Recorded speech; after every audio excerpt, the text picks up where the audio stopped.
What's up YouTube, my name is Birdman778 and welcome to another Devastator build video. Today I'm going to be showing off what is more than likely going to be my build for Devastator for the ongoing future because of just this amazing stack of armor that I have, great set of abilities, great skill tree, and this weapon that is just absolutely blowing my mind. I kind of thought it was underrated and didn't really think about it, and now I realize, oh my gosh, this might be the best thing for Devastators out there if you're looking to get high damage while also being able to fast clear pretty much every single expo out there. This can do CT15 gold solo all by yourself. The usual like archways, chem plant, all that stuff is available to do it. We'll have some tips on how to do it the fastest, but do know you should be subbing here to my Twitch, my Twitch channel. Well, I should be subbing my Twitch channel, but also here on YouTube, youtube.com/birdman778. We are a growing channel. From probably our first Devastator video till now, I've gotten over like 1,300 subs. You guys have been absolutely loving all the content we've been doing. I've been seeing a bunch of people on my Twitch chat, twitch.tv/birdman778. So make sure you're stopping on by, dropping a sub, whatever, drop a follow, all that fun stuff. Find me on TikTok and Twitter as well, at Birdman778. Let's get on into the video and show you why this is so great. Now, I mentioned the skill tree and the mods are really helpful for this build, but I think the one thing that stands out the most is this weapon, the Roaring Umbra. Now, this setup for the Umbra, I cannot take credit for being the first one to or being one of the first people to really find it. I actually got this idea from Triple G. He is a Twitch and YouTube content creator. Check out his channel as well. Link down below the video where he kind of showed this off. But I ended up playing a couple rounds with him and Damn It to Hell, if you're familiar with him on Twitch as well. And he was using this and he was just getting some crazy damage. And I just really was kind of just like floored by how much was going on. So I ended up doing it myself, and has been absolutely carrying my Devastator build since. So again, check him out. But the Roaring Umbra, it is a light machine gun with armor piercing, status power, and close range damage. And it has a mod, Kinetic Stomp. Now that mod is absolutely insane. Shots create a seismic shock around you, dealing 232,000 damage in a 5-meter radius. And it's a 4-second cooldown. This is crazy because this seismic shock does a shit ton of damage in an area around you. It works off anomaly power as well, and we actually works with the extra mod that we have on Fortress. Receive up to 43% damage based upon your armor. We have super high armor, so we're going to be getting a big boost to that as well, and that's going to work for that seismic shock. That seismic shock can get you over 1,000,000 damage on one hit on its own. This is great for not only just hitting the smallest enemies, but this can take out literal chunks from big brood mothers, behemoths, stuff like that. And it's essentially carried me an entire night playing with Damn It to Hell and Abbey Hour as the highest damage dealer. And if you know if you're Devastator out there, doing that is pretty hard. Now, this weapon is really awesome, but it can also be synergized really well with the Molten Idola. That rifle one-shot. It's got critical damage, healing received, and long-range damage. Ravenous Locust shots create a swarm of locusts, dealing 258,000 damage over 10 seconds, and inflicting weakness on enemies remaining within a 6-meter radius of that target. Has an 8-second cooldown. This is really great for just debuffing enemies, making sure they get that weakness inflicted, and also doing damage. But we also use that scrap grenade on it.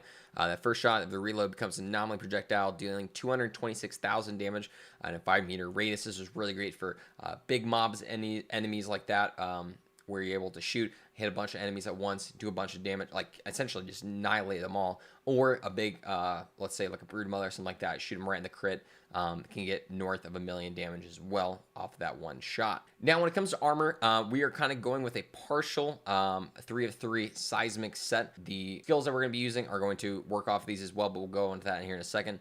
But first off, we're going to be using that Seismic Commander helmet, anomaly power, status power, and skill Life Leech with Ultimate Impaler.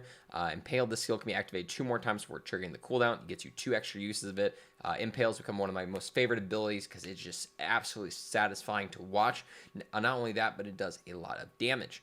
And then we also have Second Quake on there. Earthquake can be activated 1 more time before triggering the cooldown. And then there's the Seismic Commander set. Increase damage towards enemies by bleed by 50%.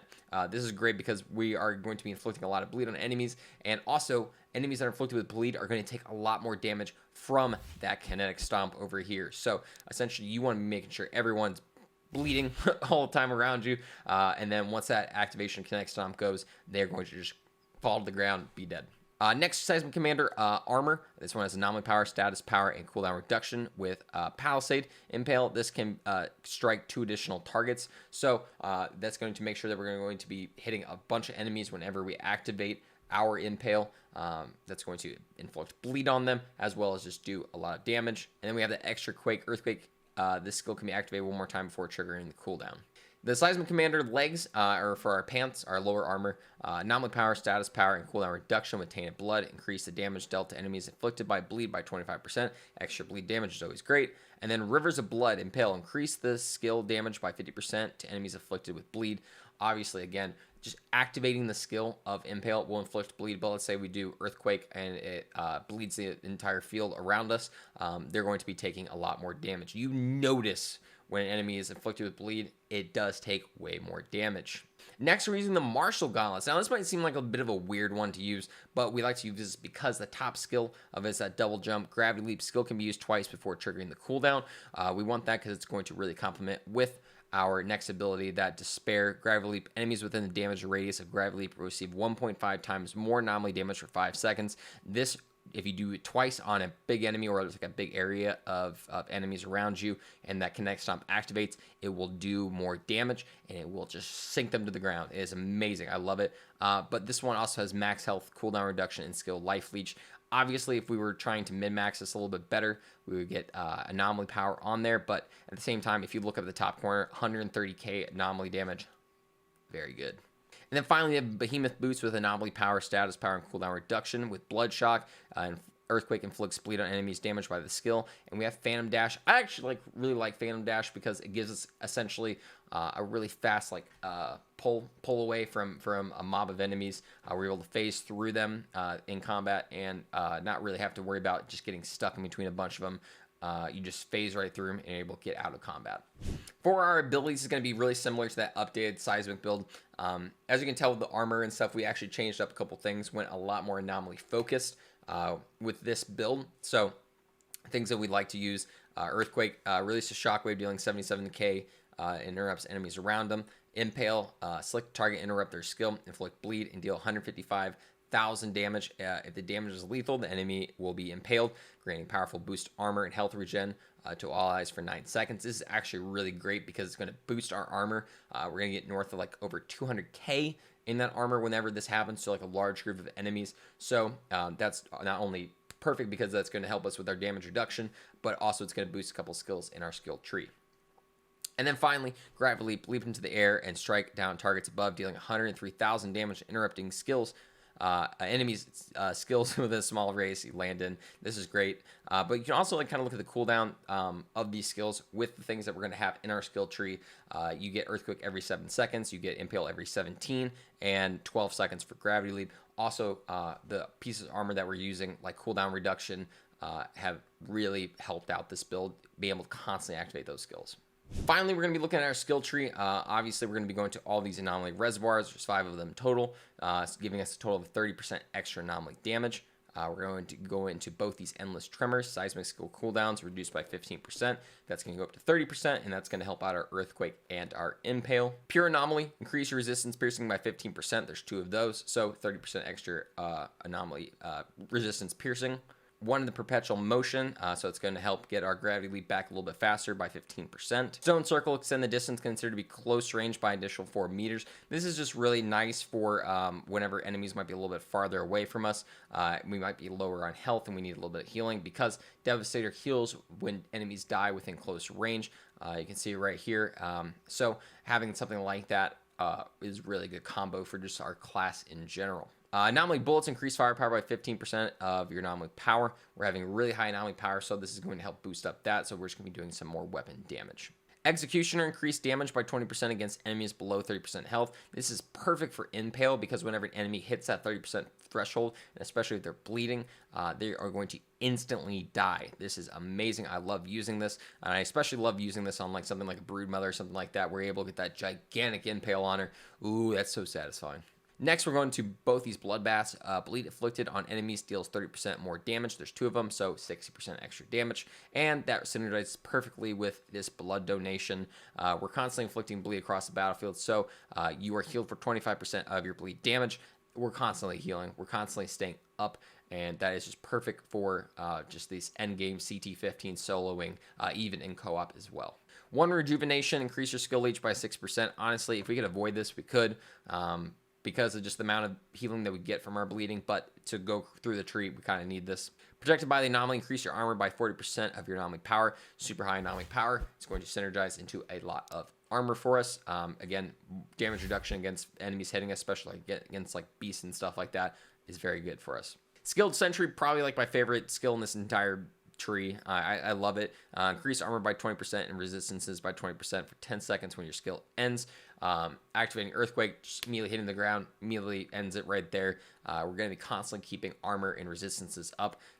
It says this activates for 10 seconds. We get Earthquake every 7 seconds whenever we use it. So we're constantly keeping up high resistance and armor. And then finally, Earth's Heritage, increase Seismic skills base damage by 50%. This is going to work for our Earthquake and our Impale. Now, I don't know if this is actually going up to that full 50%. I've gotten some really inconsistent numbers. So let me know down below. What's your opinion? Have you seen this actually working every single time for you, or has it been kind of on and off? Thank you so much for stopping by this video, checking out this updated build. Again, I'm going to be using this almost pretty much just this on my Twitch channel, twitch.tv/birdman7. Almost every single stream. Again, I start every single day starting at 10 a.m. Eastern Standard Time, so stop on by. Let's vibe out. Let's test some Devastator stuff. But again, this Roaring Umbra build is insane.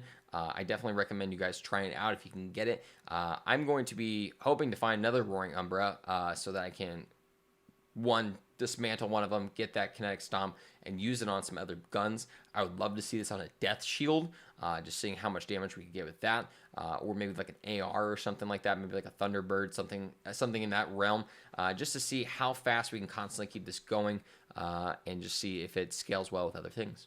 But regardless, thank you all for being here. Make sure you're subbing to the YouTube channel. Again, stuff's been amazing. I can't thank you guys enough for watching these videos, enjoying these builds. Make sure to give it a thumbs up and follow me on Twitter, TikTok, and Twitch at Birdman778. Thank you so much. Hope you guys have a great night, day, or whatever it may be.